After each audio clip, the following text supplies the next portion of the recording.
모두의 채용 톡톡 구독, 좋아요, 알림 설정 부탁드려요. 네, 취업에 필요한 뉴스와 채용 시장의 흐름을 확인하는 시간이죠. 단짠 취업 뉴스 함께합니다. 오늘은 트러스턴 컨설팅의 차지영 강사님 오셨습니다. 안녕하세요. 안녕하세요. 반갑습니다. 네, 쌤 오늘도 또 만나 뵙네요. 그러니까요. 오늘 자꾸 좀 봬요. 자주 뵈게 되는데요. 일주일에 2번 봬요. 네, 요즘 일만 하시는 것 같은데 주말에 혹시 뭐 하셨어요? 그렇진 않아요. 일만 네. 하진 않고 그 나름의 어떤 개인 일정들이 있어요. 어, 토요일에는 저희 업계 쪽에 한 뭐 강사분의 결혼식장에 아. 다녀왔고요. 일요일은 일하다가 중간에 장례식장을 네. 또 한번 갔다 아이고, 오는 네. 뭐 이거 왜 갑자기 이 얘기를 하는지 모르겠는데 주말에 뭐 했냐고 여쭤봤기 때문에 네. 말씀을 드렸고요. 네. 요즘 같은 시기가 되게 좀 뭐 결혼 소식들도 많고 뭐 음. 다양한 이야기들도 많이 들리는 이런 때인데 취업을 준비하거나 직장생활 하시는 분들일수록 네.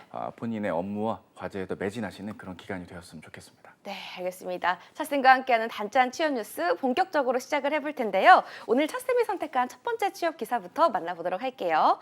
헤드라인이 일본은 취업 훈풍이라는 기사입니다. 내용도 함께 살펴보겠습니다. 최근 일본에는 취업 훈풍이 불고 있다고 합니다. 일본의 니혼 게이자이 신문 니케이에 따르면요. 올해 일본 대학 졸업자의 취업률은 97.3%로 작년보다 1.5%포인트 상승해서 팬데믹 이전 수준으로 회복하고 있다고 하는데요. 2024년 봄 대학 졸업자의 구직사 수 대비 일자리 수는 1.7배로 2년 연속 상승하면서 일본 내 구직자 부족 현상이 심화하는 양상이라고 합니다. 일본 정부는 이런 상황을 타개하기 위해서 올해 4월부터 특별 고도 인재, 미래 창조 인재 제도 등 새로운 체류 자격 제도를 도입하는 등 글로벌 인재 유치를 위해 제도를 마련하기도 하고 있다고 합니다. 김삼식 코트라 일본 지역 본부장은요. 명목 국내 총생산 GDP 600조엔 달성을 목전에 둔 일본 경제의 성장과 더불어서 인재 수요가 확대되고 있다면서 잡케어를 통해서 한국의 청년들이 일본 취업 기회를 얻어서 글로벌 무대에서 경력을 발전시키고 양국 간 교류와 경제 협력에 이바지할 수 있도록 지원하겠다고 말했다고 합니다. 한국 청년들의 일본 취업을 지금 지원하는 잡페어가 열렸다고 하는데요, 쌤. 한때 일본 취행이 유행을 하기도 했잖아요. 네. 요즘은 좀 어떤가요? 맞습니다. 2008년 금융위기 이후에 네. 조금 주춤했다가 네. 2011년도, 12년도를 기점으로 주로 IT 기업으로 취업을 하려는 우리나라 인재분들이 많았고요. 고졸 취업으로도 많았고 전문대졸이나 대졸 가릴 거 없이 주로 IT 기업에서 엔지니어라든지 IT 기획 직군으로 채용이 있었는데 네. 코로나 팬데믹 이후 그리고 그 이후에 벌어지는 여러 가지 일본 취업의 흐름은 문과생분들의 취업에도 어느 정도 길이 열려 있다는 점에 초점을 둘 필요가 있다는 점을 주목할 필요가 있고요. 네. 실제로 그 기사에 나와 있는 이 J-스킵, J-파인드가 뭔지를 찾아보니까 J-스킵은 특별 고도 인재 제도라고 해서 학력과 경력과 연봉 조건을 충족하면 고도 전문직 일본 체류 자격을 부여해서 체류하거나 출입국 때 우대 조치를 부여하는 제도라고 하고요. 네. J-파인드 미래 창조 인재 제도는 세계 대학 랭킹 100위권 내의 대학을 졸업했다거나 일정한 자산을 보유한 분들이 일본 내에서 구직 활동을 하거나 창업하거나 할 때 비자 지원을 해준다는 그런 혜택이라고 합니다. 전체적으로 네. 체류하시면서 근무하시는데 좀 체류 제재에 대한 어떤 부담이 없게끔 하기 위한 조치로 풀이되고 네. 현재보다 앞으로 더 많은 채용 수요가 이어지지 않을까 전망을 하고 있습니다. 네, 어쨌든 이 내용으로 보자면 일본 내에서 이 구직자 부족 현상이 심화하는 양상이라는 내용이었는데요. 향후 좀 일본으로서의 해외 취업 전망 어떻게 보시나요, 쌤? 발달하는 말씀밖에 드릴 수가 없는 게요. 대부분 일본 취업은 주로 회계 연도가 시작되는 4월 달에 신입사원 네. 입사를 하는 개선이기 때문에 전년도 3월부터 모집을 해서 4월에서 5월은 서류, 6월에서 7월은 면접, 네. 혹은 8월 달 전후로는 최종 합격 등이 이어지는 흐름으로 1년에 한 번 정도 채용을 하는 게 특징입니다. 하지만 지금 여기 온라인 잡페어 가을 버전을 보면 잡페어 가을이라고 했으니까 뭐 잡페어 여름이나 봄도 있었겠죠. 혹은 네. 앞으로 있을 예정이겠죠. 그리고 나와 있는 곳들이 85곳의 기업들이 131개 직무로 면접을 진행한다. 확실히 공대 계열 위주의 채용이 이어졌던 일본 취업에서 좀 더 문과분들이 선호할 수 있는 경영 지원이라든지 온라인 베이스의 영업 마케팅 등으로도 B2B적으로 이런 쪽의 직군으로 외연이 확대될 수도 있는 그런 부분들이라 앞으로가 좀 더 기대가 되는 부분이고요. 상반기 채용에 혹시 내가 한국 기업에 지원을 하는 데 있어서 약간의 어려움이 있다거나 좀 진입하기 곤란한 지점들이 각자의 스펙이라든지 조건상에 있으시다면 해외로 눈을 돌려보시는 분들도 계시다. 해외 취업을 제가 권장하는 게 아니라 네. 주변에 그런 의사결정 하시는 분들도 제법 있다라는 사실을 주목할 필요가 있고요. 네. 꼭 일본어만 잘해야 된다기보다는 네. 일본어도 잘하는데 영어도 잘하고 뭐 어이구. 컴퓨터 활용 능력도 3개 뛰어나고 국어 돼야 그렇죠. 되는 3개 국어 돼야 되고 뭐 4개 국어 하시는 분들도 있고요. 어. 다양한 강점의 어학 강점을 필두로 그 해당 업무에서 적합하게 쓰일 수 있다는 것 어필해 주신다면 좋은 결과가 있지 않을까 싶습니다. 앞으로 일본으로의 취업 전망은 밝다라고 말씀을 해주셨는데요. 이 기사를 통해서 좀 우리가 생각해볼 만한 사항 어떤 게 있을까요? 죽음형에도 볕들 날이 있다라는 네. 말처럼 우리가 국내에서 취업 시장이 어렵다고 해서 한탄할 것이 아니라 해외로 눈을 돌리면 어느 정도 근무의 기회가 있다는 사실에 주목할 필요가 있고요. 해외 현지에서 오랜 기간 체류를 하셔야 된다라는 쪽으로 드리는 취업보다는 어느 정도의 경력을 쌓고 국내에 돌아오시는 어떤 경력 이직 등을 염두에 두고 가시는 경우들도 있거든요. 네. 주변에서는 그렇게 해봤자 취업 안 된다던데라고 뭐 어떤 비난 섞인 목소리로 부실 수도 있겠지만 네. 그렇지 않은 경우들도 저 또한 많이 봤기 때문에 긍정적인 방향의 취업의 새로운 판로가 있다. 이렇게 좀 네. 이해해 주시면 좋겠습니다. 네, 어쨌든 긍정적인 기사네요, 쌤. 네, 그럼 쌤이 선택한 두 번째 취업 기사도 만나보도록 하겠습니다. 메가마트 최종 면접을 앞두고 대졸 신입사원 공채 중단이라는 기사입니다. 내용을 좀 살펴보겠습니다. 농심그룹 계열사인 메가마트가 신입사원 지원자의 최종 면접을 앞두고 경영 악화를 이유로 최종 채용 절차를 중단했다고 합니다. 메가마트는 2023년 하반기 메가마트 대졸 신입사원 채용 절차를 중단하고 지원자들에게 이러한 사실을 전달하면서 사과하는 메일을 보냈다고 하는데요. 메가마트는 지난 10월 5일부터 19일까지 구매, 기획, 마케팅 분야 대졸 신입사원 10명 이내를 채용할 예정이었다고 합니다. 메가마트 관계자는 10월과 11월 실적이 악화하면서 내년에 구조 조정까지 고려해야 하는 상황이라 신입사원 채용을 중단할 수밖에 없었다며 지원자들이 다음 채용에도 지원해준다면 현재까지 진행된 전형부터 이어서 진행할 것이라고 말했다고 합니다. 쌤, 굉장히 지금 황당한 기사가 나왔습니다. 이런 경우가 좀 흔치 않은 것 같은데요. 이런 흔치 않은 상황에서 지원자들의 상심이 정말 컸을 것 같은데요. 그렇죠. 네. 이게 사실 다른 뉴스가 이제 뒤에 또 있지만 원래는 2개 뉴스 정도로만 할까 하다가 우연히 발견한 이 뉴스 네. 구직자분들의 공분을 살 수 있는 그런 내용이 아닐까 네. 생각을 합니다. 사실 이 메가마트가 이제 중견기업으로 건실한 사업을 이어가는 부산 경남권, 그러니까 영남 권역에서 주로 운영이 되던 견실한 마트, 대형 마트 브랜드로 알려져 있는 곳인데 이런 사실의 기사, 사실 이게 뭐 과거에 이런 일들이 있었을 때는 네. 경영 악화라기보다는 운영상의 이유가 컸던 게 사실입니다. 실제로 22년도 기사에 따르면 현대모비스의 특정 사업부에서도 네. 면접을 앞둔 당일날 면접 취소 메일과 문자를 당일날? 보냈던 이력이 있었거든요. 네. 그 경우는 이제 회사가 자회사로, 그러니까 모집 부문이 자회사로 떨어져 나가면서 당장 채용을 할 수가 없는 상황이라 면접 캔슬 뭐 이렇게 됐던 거죠. 뭐 이렇게 캔슬이라고 해서 뭐 웃기려고 했던 게 아니라 네. 직관적으로 말씀을 드리려고 했던 네. 거니까요. 어쨌든 그런 부분들을 생각하면 기존에는 뭐 인재 채용의 어떤 프로세스라든지 방식 측면에서 조금 안일했기 때문에 이런 일들이 벌어졌다면 아이고 쯧쯧쯧 하고 넘어갈 텐데 네. 지금 이 경우는 명확하게 경영상의 악화다라는 그런 기사 내용을 받고 실제로 이 다른 언론사의 인터뷰에 따르면 뉴스였는데요. 지상파 채널이었는데 네. 그분이 받은 메일 내용이 이렇게 나왔습니다. 네. 지원해 주셔서 감사드리는데 내 외부 경영 이슈로 취소를 하게 되었다. 취업난에 힘들게 견디고 있을 지원자분들에게 이런 메일을 드리기에 매우 송구스럽다. 비록 이번 채용이 취소되었으나 이를 잊지 않고 지원자님께서 다음 채용에도 지원해 주신다면 현재 진행된 전형부터 리스타트 하실 수 있게 도와드리겠다라고 메일을 보낸 겁니다. 전체적으로 이거는 감정적으로 이해를 좀 네. 해야만 하는 상황인가? 그러기에는 지원자 입장이 이럴 거면 애초에 채용을 그렇죠. 안 했어야 되지 않았나라는 약간 좀 양면성 섞인 네. 반응들을 보이고 있어서 주목해 봐야 될 기사가 아닌가 싶었습니다. 쌤이 말씀하신 대로 이 기사 내용에서도 지원자들이 다음 채용에도 지원을 하게 된다면 현재까지 진행된 전형부터 이어서 진행할 것이라는 회사 측의 입장도 확인할 수가 있었는데요. 고양이 쥐 생각한다는 말이 생각납니다, 쌤. 네. 글쎄요. 이런 경우에 지원자들의 반응 어떨까요? 굉장히 월요일에 좀 날카로운 편인데 네. 이렇게도 환한 미소로 이렇게 고양이 쥐 이렇게 얘기하시니까 네. 좋아요. 어쨌든 근데 이런 건 있는 것 같아요. 전체적으로 예를 들어서 면접을 기존의 채용 프로세스상의 안일함으로 이렇게 문제가 생긴 거라면 네. 다시는 지원 안 하고 말해 하고 그냥 확 절단 뭐 절연 끝 이렇게 할 텐데 네. 회사의 사정상 이렇다라고 하니까 또 마음 한켠에는 내가 충분히 가능성과 기회가 있었는데 네. 상황상 얻지 못하는 상황이었구나라고 네. 하는 점이겠죠. 하지만 회사 측에서는 아셔야 될 것이 그렇게 마음 한켠에 안쓰러움을 뒤로한 채 또 다른 것에 온라인 지원을 우리 구직자분들은 또 하실 예정이기 때문에 네. 그걸 뭐 무조건적으로 누군가를 비난하거나 할 수 있는 상황은 아닐 것이고요.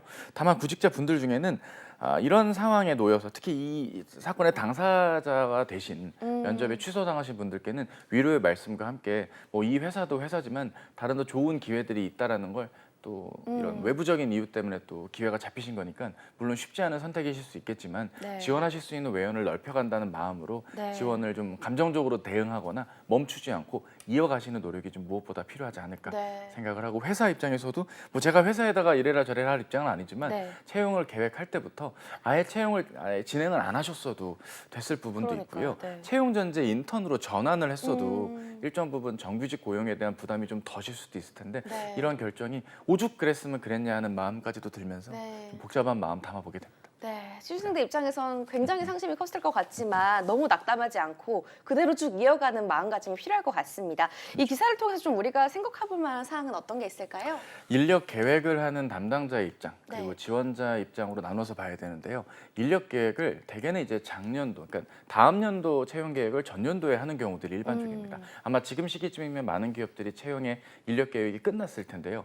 그런 점에서 지금 이러한 의사결정들, 네. 그런 계획까지 얼그러질 만큼 경영 환경이 악화되는 부분에 맞는 플랜 B나 플랜 C까지 대비할 줄 아는 네. 그런 노력들이 있으면 저희 구직자분들이 혼란스럽지 않을 것 같고요. 취업을 준비하시는 분들께서도 메가마트 한 곳만 노리는 것은 분명 아닐 테니까 교훈 삼아서 지원을 하시는 쪽의 상황이 네. 현 시점에서 최선의 방안은 아니지만 차선책일 수도 있으니까요. 응원의 말씀과 함께 좀 좋은 결실들이 있으셨으면 좋겠습니다. 네, 알겠습니다. 원래 그 물 들어올 때 노 젓는다고 여기 합격했던 학생들은 다른 데도 합격하기 충분한 그렇죠. 학생들일 것 같습니다. 압류, 네. 그렇죠. 다음 기사도 살펴보겠습니다. 직장 적응 교육 심리 상담 1조 원 투입해 쉬는 청년 줄인다라는 헤드라인의 기사인데요. 내용도 살펴보도록 할게요. 정부가 약 1조 원의 예산을 투입해 일도 구직 활동도 하지 않는 쉬었음 청년의 노동시장 복귀를 지원한다고 합니다. 최근 청년층 고용률 실업률은요 양호한 흐름을 보이고 있지만 올해 들어서 쉬었음 인구는 증가하는 추세라고 하는데요. 쉬었음은 취업자, 실업자가 아닌 비경제활동 인구 중 중대한 질병이나 장애는 없지만 쉬고 있는 이들을 뜻합니다. 정부는 재학, 재직, 구직 등 단계별 맞춤형 지원 정책을 제공해 청년층의 노동시장 이탈을 최소화한다는 방침입니다. 우선 재학 단계에서는요, 내년 고교생 맞춤형 고용 서비스를 신설하고 대학 재학생 맞춤형 고용 서비스를 확대한다고 하고요.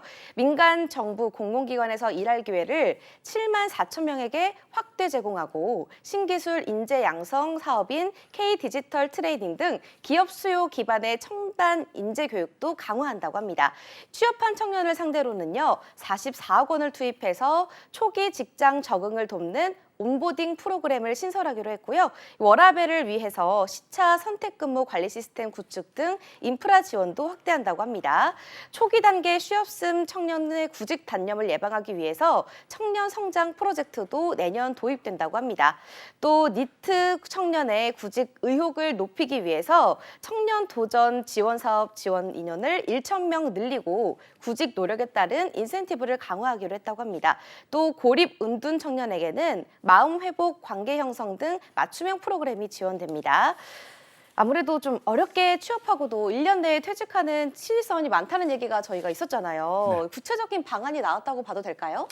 글쎄요, 구체적인 방안이라고는 보기는 어렵습니다. 네. 왜냐하면 제가 이제 해마다 이제 일자리 센터라든지 대학교에 이제 특강을 나가다 보면 네. 기존에는 이제 오늘 대상자들이 어떤 내용을 원하니까 그 내용을 강의해달라 네. 이런 요청들을 많이 받았는데 올해 이제 좀 가게 되는 곳들의 특징은 전반적으로 내용보다는 지금 참여하는 청년들이 좀 많이 힘들어한다. 좀 위로와 격려를 좀 해달라. 그리고 특정한 고도화된 스펙을 언급하면서 위압감을 주지 않는다. 네. 자존감이 많이 하락되어 있기 때문에 자존감을 높여주는 내용 위주로만 부탁한다. 이런 구체적인 사안을 담은 그런 페이퍼가 그 제가 강의를 시작하기 전에 안내 지침 매뉴얼로 나온 곳들도 네. 종종 봤거든요. 사실 저는 좀 약간 초반에 좀 의아했던 게 사실입니다. 아니 물론 취업이 어렵긴 한데 저의 직업은 사실 감정을 케어해드리는 역할보다는 방법을 제시해드리는 역할로 제가 제 직업을 정했었던 네. 것이 있었거든요. 근데 올해 들어 느끼는 부분들이 취업이 안 되는 부분들의 그 비중이 점점 늘어나다 보니까 네. 거기에서 오는 상실감을 학교의 프로그램, 어떤 시도지자체의 이런 일자리 프로그램 안에서도 좀 내가 이 자체가 취업에 뛰어드는 것 자체도 나에겐 지금 많이 부담이 되고 힘든 상황이다라고 네. 많이를 언급하는 어떤 그런 좀 상황에 사태에 처해 있지 않은가 그런 부분들을 하게 되고요. 그렇기 때문에 구체적인 방안은 이분들께 직업을 직접 드려야만 해결이 되는 상황입니다. 그 어떤 대안이 나와도 근본적인 문제는 해결되지 못할 것이다. 사실 제가 네. 생방송 중에 이런 말을 하는 게 저희 PD님과 제작진에게 무슨 도움이 되겠냐면 저는 제가 봤을 때는 이건 구체적인 방안이 될 수가 없거든요. 그래요? 왜냐하면 온보딩 프로그램 같은 걸 저도 실습처럼 뭐 몇 박 며칠 프로그램을 해봤는데 네. 참여를 안 합니다. 아, 왜냐면 내가 여기 진짜 취업하는 거 아니잖아요. 뭐 이런 식으로 나 취업하는 거 아니잖아요. 뭐 이렇게 받아들이면 그분이 진짜 원하는 거를 좀 이해를 해줘야 될 프로그램들도 네. 필요하고요. 그러려면 예산이 또 많이 필요하고요. 그쵸. 또 이분의 자존감을 회복시켜 줄 수 있는 그런 내용들도 필요하고 세상 밖으로 나올 수 있게끔 해드리는 것도 중요한 부분이기 때문에 제가 봤을 때는 맞춤화된 방안이 나오기까지는 시간이 좀 소요되겠다. 하지만 어쨌든 이런 것들이 나온다는 건 분명 네. 과거보다는 더 나은 정책들로의 진위를 보니까 또 응원해야 될 부분들도 있지 않을까 싶습니다. 네, 알겠습니다. 쌤, 올해 들어서 이 쉬었음 인구가 증가하는 추세라는 점이 있었잖아요. 네. 그런데 이 쉬었음 청년의 상당수는 금의 의욕이 높긴 하지만 이 최근 직장 경험이 있는 의직자들로부터 적성 불일치, 장기화된 무직 상태 등으로 그 구직 의욕이 낮은 상태라는 게 좀 인상적이었고 좀 안타까운 현실이었습니다. 쌤, 좀 실제로 구직자분들을 현장에서 만나보시잖아요. 그렇죠. 어떤가요? 이런 상황이 맞나요? 맞습니다. 아. 맞고 오히려 열정적으로 하시는 분들은 올드 루키 분들, 어. 그러니까 기존 직장에서 갈증이 있어서 원래 원했던 쪽에 네. 취업을 위해서 이직을 하거나 또 다른 쪽으로 경력 이직을 하려는 분들은 오히려 더 어떤 뭐 경주마처럼 더 열심히 달리시는 편이라고 한다면 네. 이 첫 취업을 하려고 하는데 뭐 이런 기사들에도 나오잖아요. 제가 100개를 넣었는데 하나도 안 됐다. 분명 그 원인이 있는 건데 원인에 대한 거를 규명을 못 짓고 있는 취업을 하는 행위에 좀 더 몰입을 하시다 보면 네. 현타가 오고 자존감이 떨어질 수밖에 없다는 건 사실이거든요. 50개를 지원하더라도 정말 이분이 합격할 확률을 위한 취업이었던 건지 아니면 내가 정말 원하는 바라는 분야에 적게 뽑지만 이거 아니면 안 되는 쪽에서의 취업인 건지 그런 부분들도 잘 가려봐야 되고요. 그러니까 맹목적으로 묻지마 지원을 하는 경우가 오히려 이런 자존감이 네. 낮아지는데 원인이 될 수 있으니까 지원하기 이전 단의 전략 수립부터 도와줄 수 있는 무언가의 프로그램들과 내용이 어느 때보다 중요해 보이고요. 네. 이럴 때일수록 저희 모두의 채용톡톡과 함께 하신다면 네. 여러분들의 전략에 많은 도움이 될 수 있겠죠. 네. 이게 과연 맞는 마무리인지 모르겠지만 네. 아주 좋은 마무리였던 것 같습니다. 너무 다행이네요. 묻지마 지원을 하기보다는 좀 전략을 세워서 선택적으로 지원하는 게 필요하다라고 말씀해 주셨습니다. 또 청년 니트족인 구직 예정자 분이 다시 취업을 하려는 과정에서 좀 유의해야 될 사항이 있다면 어떤 게 있을까요? 자기 방어벽을 해제하는 게 1차적으로 필요해 보입니다. 뭐 공공기관 취업 특강, 네. 뭐 대기업 취업 특강 이런 특정한 프로그램이나 어떤 특강에 의존해서 내가 이런 강의 들으면 되겠지? 들어보니 내가 지금 조건이 이렇고 자격이 이러니는 안 돼. 네. 이런 뭐 방어벽을 좀 놓고 취업의 게임을 특정한 프레임을 씌워서 보시지 마시고요. 네. 내가 현 시점에서 할 수 있는 것들부터 하나씩 소거해 나가면서 단기 목표를 잡고 완성하듯이 준비하시는 게 이런 좀 안타까운 단어지만 청년 니트족에 가까울 수 있는 구직 예정자분들에게 꼭 드리고 싶은 조언의 말씀입니다. 네, 쌤, 이 기사를 통해서 우리가 생각해볼 만한 사항은 어떤 게 있을까요? 이런 기사를 보고 내가 여기에 해당된다. 역시 세상은 내 편이 아니야 네. 라고 이렇게 막 한탄하거나 울분을 토해낼 게 아니라 네. 현 시점에서 내가 할 수 있는 것들을 하나씩 맞춰나가면서 적응이라는 키워드보다는 내가 돌파해내고 퀘스트를 깨는 완결 지어가고 달성하는 키워드로 네. 사회생활과 취업을 좀 바라봐 주신다면 조금 막연할 수 있지만 한 스텝씩 가까워지는 취업 성공으로 이어지지 않을까 기대해 봅니다. 네, 취준생분들 지금 생활에 적응하기보다는 돌파하자라는 긍정적인 멘트를 남겨주셨습니다. 오늘 이렇게 찻쌤과 단짠 취업 뉴스 함께했습니다. 차지원 강사님 감사합니다. 감사합니다.